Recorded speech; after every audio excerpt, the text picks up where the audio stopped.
Hello students, class 11 के सभी students का हमारे मैथ्स के ऑनलाइन क्लास में स्वागत है। आज की क्लास में हम लोग चैप्टर 2 संबंध के प्रश्नावली 2.2 के क्वेश्चन को हल करेंगे। उसके पहले हम कुछ टॉपिक को समझेंगे, जैसे कि संबंधों की कुल संख्या। संबंधों की कुल संख्या कैसे निकालना है, इसके लिए आप ध्यान देंगे। यदि समुच्चय a और b के अवयवों की संख्या n ऑफ a बराबर p तथा n ऑफ b बराबर q है, तब a से b में संबंधों की कुल संख्या बराबर सूत्र है 2 की घात pq। p और q का मान n ऑफ a और n ऑफ b रखने पर 2 की घात n of a into n of b। प्रश्न में आपके पास यदि n ऑफ a और n ऑफ b का मान दिया है तो आप इसमें मान रखकर संबंधों की कुल संख्या निकाल सकते हैं। क्लियर? उदाहरण के लिए यदि a बराबर 1 2 b बराबर 2 5 है, n ऑफ a का मान क्या होगा 2 और n ऑफ b का मान 2। संबंधों की कुल संख्या का सूत्र लगाकर आप n ऑफ a और n ऑफ b के जगह 2 इंटू 2 रखने पर 2 की घात 4 प्राप्त होगा और 2 की घात 4 बराबर होता है 16। इसमें कुल संख्या संबंधों की सूची आप निकालते हो तो टोटल 16 क्रमित युग्म आपको प्राप्त होंगे। इसके बारे में आपको मैं अगले नेक्स्ट क्वेश्चन जो पढ़ाने वाला हूं उसमें बताऊंगा। आपका जो आंसर है यही तक ही होगा, क्योंकि इसमें आपको संबंधों की कुल संख्या निकालने के लिए कहा गया है। इसके आधार पर ही इस क्वेश्चन को मैंने बनाया है और इसका आंसर यही तक ही होगा। क्लियर? नेक्स्ट क्वेश्चन में आएंगे। नेक्स्ट टॉपिक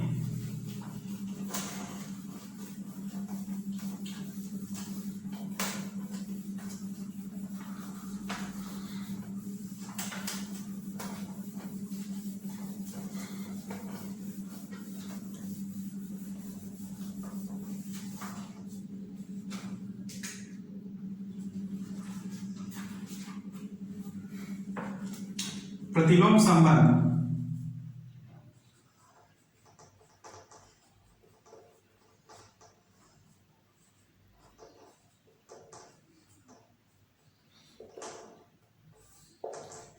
किसी समुच्चय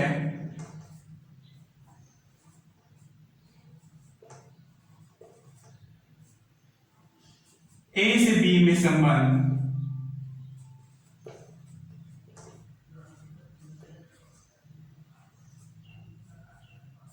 R है, ठीक? तो इसका प्रतिलोम R इनवर्स होता है, तो इसका प्रतिलोम R इनवर्स होता है।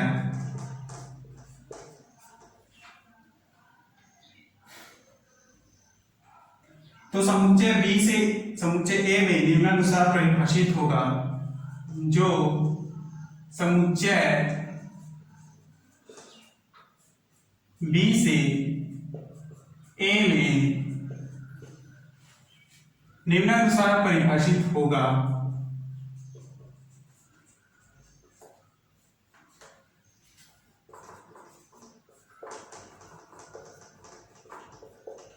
ठीक? तो R इनवर्स बराबर y(x)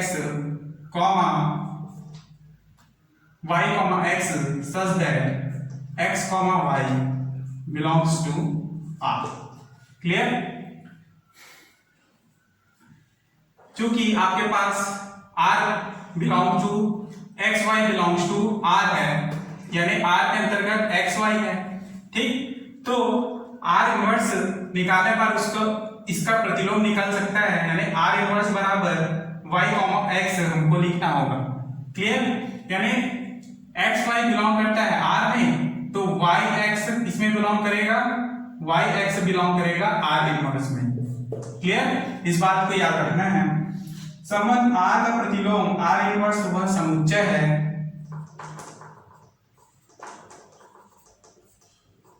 R का प्रतिलोम R इनवर्स वह समुच्चय है जो R के प्रत्येक क्रमिक युग्मों के अवयवों को परस्पर बदलने से प्राप्त होता है। परस्पर बदलने से प्राप्त होता है। ठीक है। जब भी संबंध R के जो क्रमिक युग्म होते हैं, मान लीजिए कोई क्रमिक युग्म A1 B1, ठीक, A2 B2, फिर A3 B3 इस प्रकार से दिए गए, तो उनके R इनवर्स आप निकालते हैं तो उनके अवयवों को परस्पर बदल दिया जाएगा। जैसे कि A1 B1 हो जाएगा B1 A1, A2 B2 हो जाएगा B2 A2, ठीक, और C1 A1 A3 C3 हो जाएगा C3 A3, ठीक। वो आपका R का इनवर्स R इनवर्स है। क्लियर? तो यही सी बात में इसमें कहा गया है कि R का प्रतिलोम R इनवर्स वह समुच्चय है जो R के प्रत्येक क्रमिक युग्मों के अवयवों को परस्पर बदलने से प्राप्त होता है। अर्थात यदि x y बिलोंग R हो तो R इनवर्स यानी yx belongs to R inverse. Clear? अर्थात R का प्रांत बराबर R इनवर्स का परिसर। R इनवर्स का परिसर। देखिए, कोई फलन है जिसको हम R कहते हैं, ठीक है, ये हो गया प्रांत R और ये हो गया परिसर। क्लियर? जब भी आप इसका इनवर्स निकालते हो F इनवर्स, तो ये परिसर जो है इधर आ जाएगा। क्लियर? परिसर किधर आएगा? इधर, और प्रांत हो जाएगा इधर।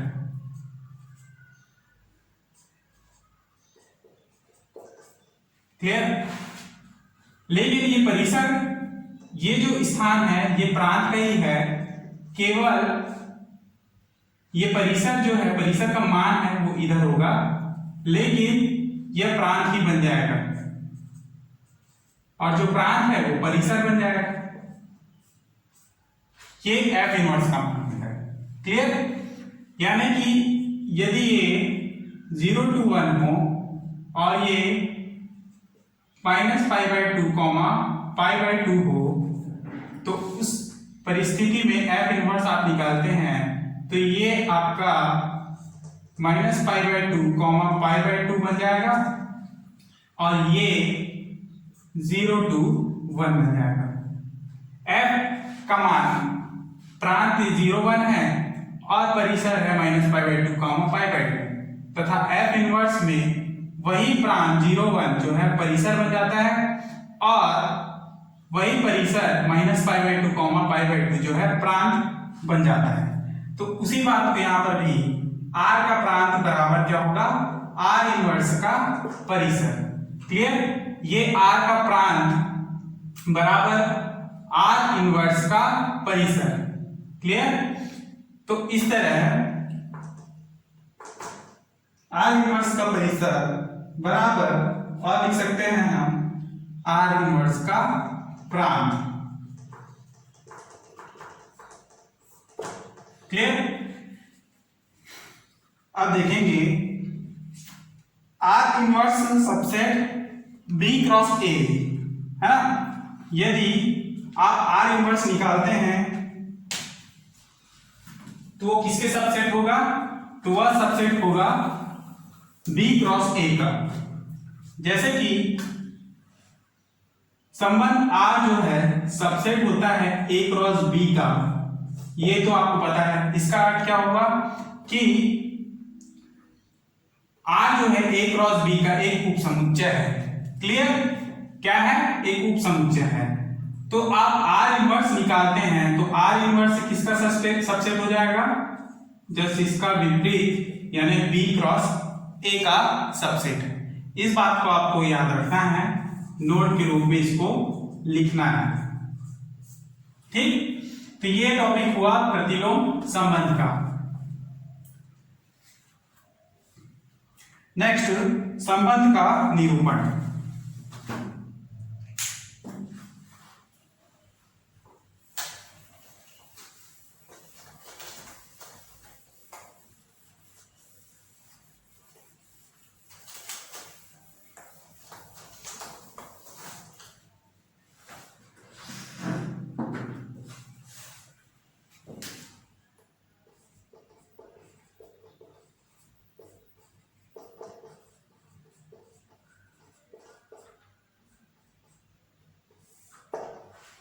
पहला है संबंध निरूपण के लिए, मैंने आप लोगों को पहले भी बताया है, समुच्चय निरूपण के लिए आपको बताया था मैंने कि दो विधियां होती हैं, एक समुच्चय निर्माण विधि और दूसरा रोस्टर विधि या सारणीबद्ध विधि। तो उसी विधियों को हम पुनः देखेंगे।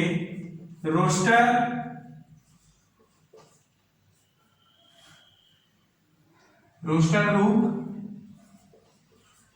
या इसी को सारणीबद्ध रूप कहते हैं।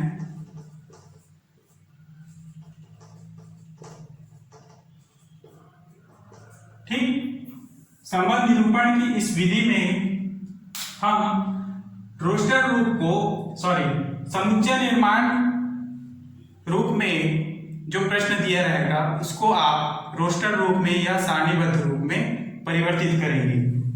ठीक, जैसे कि संबंध निरूपण की इस विधि में R के क्रमिक युग्मों के समुच्चय के रूप में निरूपित करना है, यानी सारणीबद्ध रूप में निरूपित करना है। ठीक है, यही बात मैंने आपको बताया है कि संबंध निरूपण के इस विधि में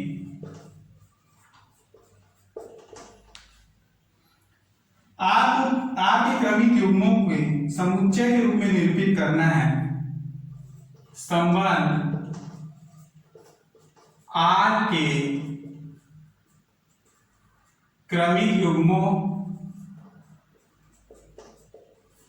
के समुच्चय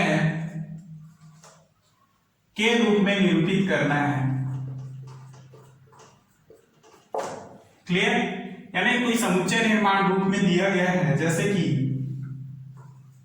माना A बराबर दिया हो, समुच्चय A बराबर 1 2 3 4 5 और B बराबर दिया है 1 4 5। क्लियर?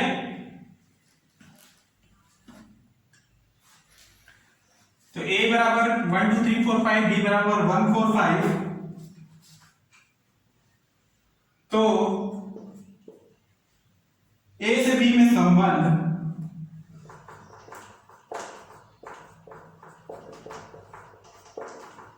ये समुच्चय निर्माण रूप का प्रश्न है ना, जिसको हम सारणीबद्ध रूप में परिवर्तित कर रहे हैं। संबंध R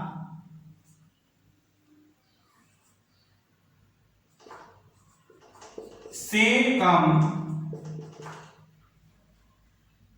द्वारा परिभाषित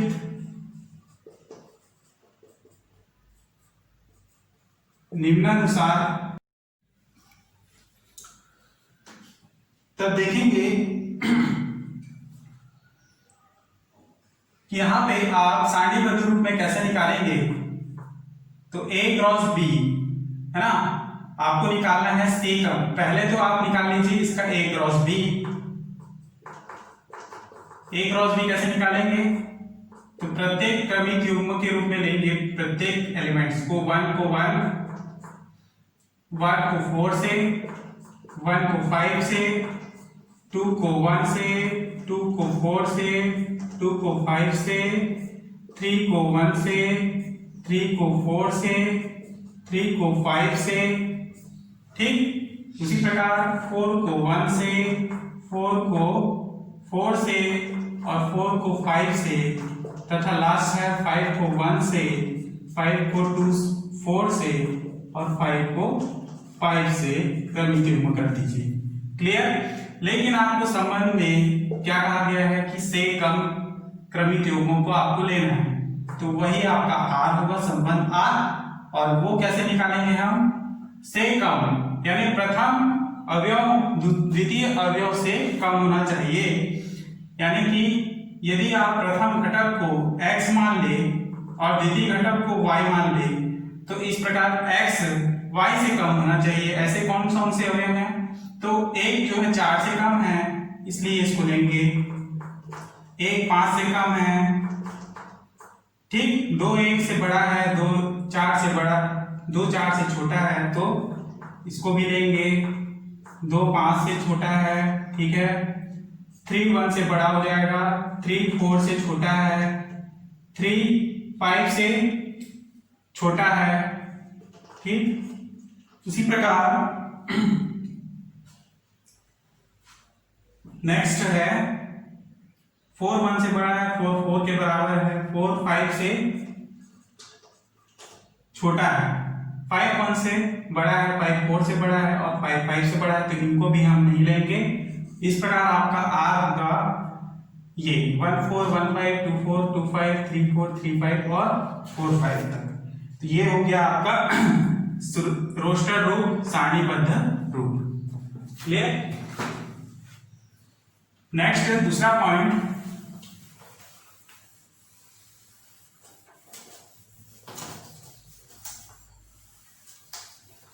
अब समुच्चय निर्माण रूप को समझेंगे।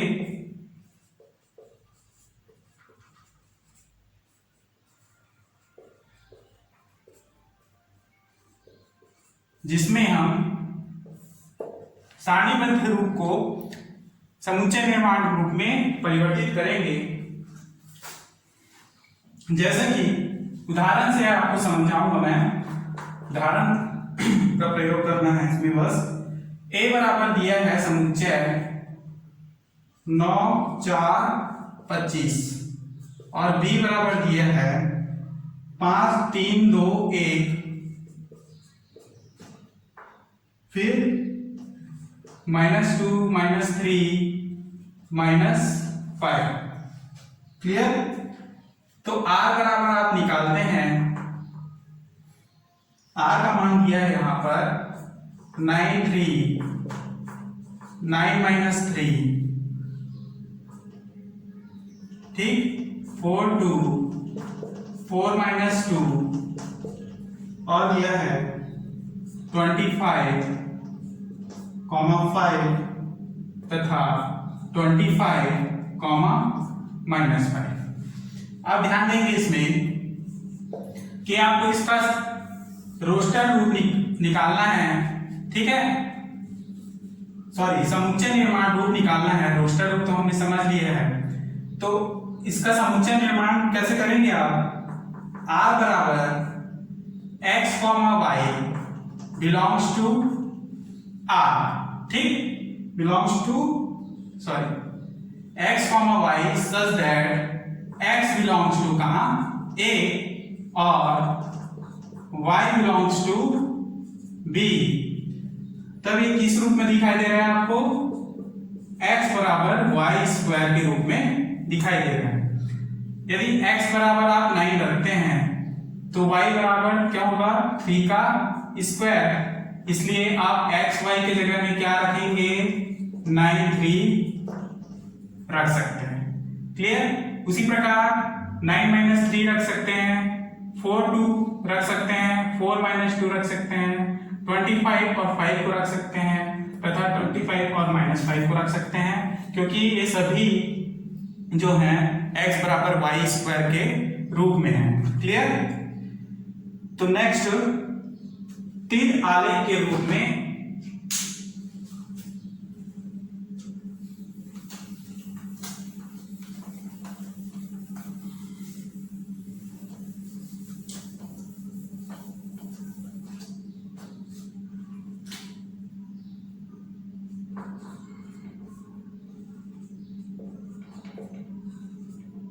तीन आलेख रूप, तीन आलेख के रूप में आपको कैसे दर्शाना है? ठीक, प्रश्न में अगर आ जाए तो संबंध निरूपण की इस विधि में ए के अवयवों और बी के अवयवों को तीर के द्वारा प्रदर्शित करते हैं। ए के अवयव व बी के अवयवों को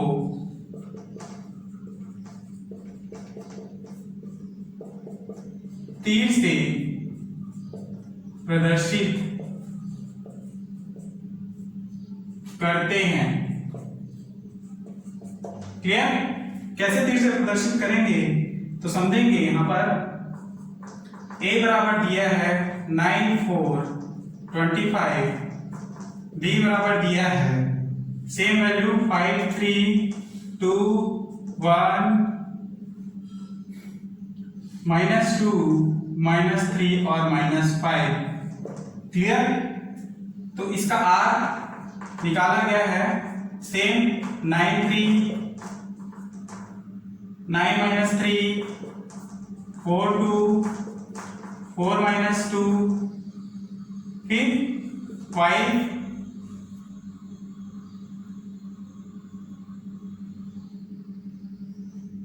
25, 5।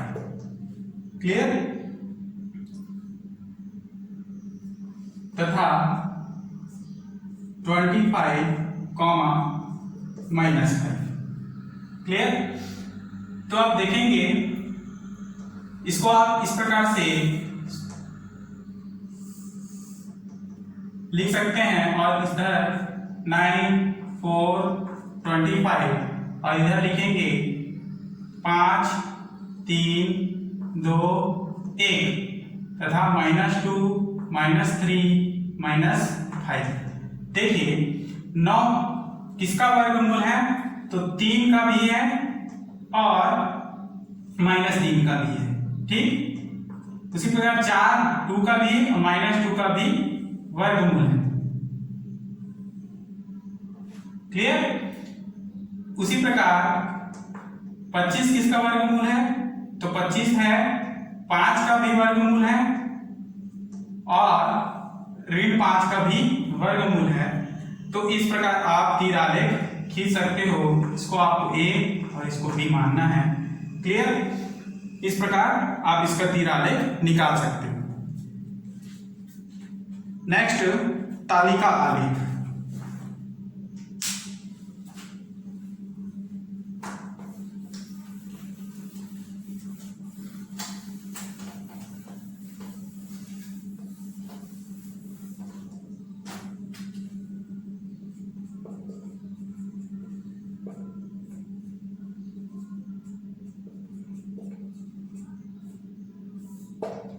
तालिका आलेख के रूप में देखेंगे संबंध R समुच्चय A से B में एक संबंध है। तो समुच्चय A के अवयवों को पंक्ति में R समुच्चय A से B में संबंध है। तो समुच्चय A के अवयवों को पंक्ति में A के अवयव पंक्ति में, ठीक, पंक्ति यानी रो में, तथा B के अवयव स्तंभ में यानी कॉलम में, है ना। पंक्ति को आप रो कहते हैं और स्तंभ को कहते हैं कॉलम में लिखते हैं।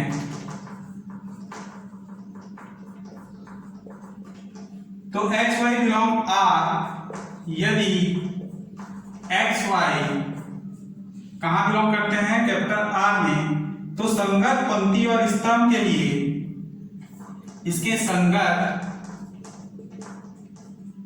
पंक्ति व स्तंभ के लिए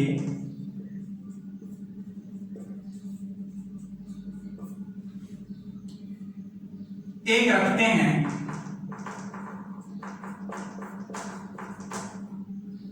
अन्यथा 0 रखते हैं। ठीक, तो समझिएगा कहाँ 1 रखना है, कहाँ 0 रखना है। जैसे कि उदाहरण दिया है a बराबर 1 2 3 4, b बराबर दिया है x y z, ठीक। तो r बराबर b दिया है यहां पर, देखिए 1, x 2, y 2, z और दिया है 4, x। तो आपको एक तालिका बनाना है और इस संबंध में यदि संतुष्ट करता है उस तालिका में, तो वहां पर आपको 1 रखना है, अन्यथा 0 रखना है। तो इस प्रकार x y z आपको कॉलम बनाना है और रो के लिए 1 2 3 4, ठीक। ये है रो यानी कि पंक्ति के लिए। आधा लाइन जो होगा वो होता है रो के लिए यानी पंक्ति, ठीक। और जो खड़ी लाइन होती है वह कॉलम के लिए होता है। क्लियर?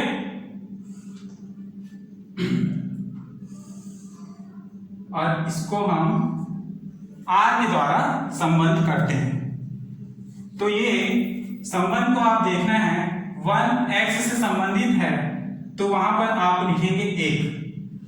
1 क्या y से संबंधित है? तो देखिए संबंध में नहीं है इसलिए 0। 1 z से संबंधित है? नहीं है। 2 x से संबंधित है? नहीं है। 2 y से संबंधित है? बिल्कुल है। 2 z से संबंधित है? तो बिल्कुल है। 3 x से संबंधित है? नहीं। 3 y से भी संबंधित नहीं है। 3 z से भी संबंधित नहीं है, इसलिए तीनों में 0। 4 x से संबंधित है इसलिए 1, 4 y से संबंधित नहीं है इसलिए 0, 4 z से संबंधित नहीं है इसलिए 0। क्लियर? तो ये हुआ तालिका आलेख। इस प्रकार आप इसको तालिका के रूप में भी निकाल सकते हो। प्रश्न में 2 नंबर का आ सकता है, इसको आपको ध्यान रखना है, ठीक। तो यहां तक हम समझ रहे हैं। अगले क्लास में हम नेक्स्ट टॉपिक और उसके क्वेश्चंस को भी हल करेंगे। तब तक के लिए धन्यवाद।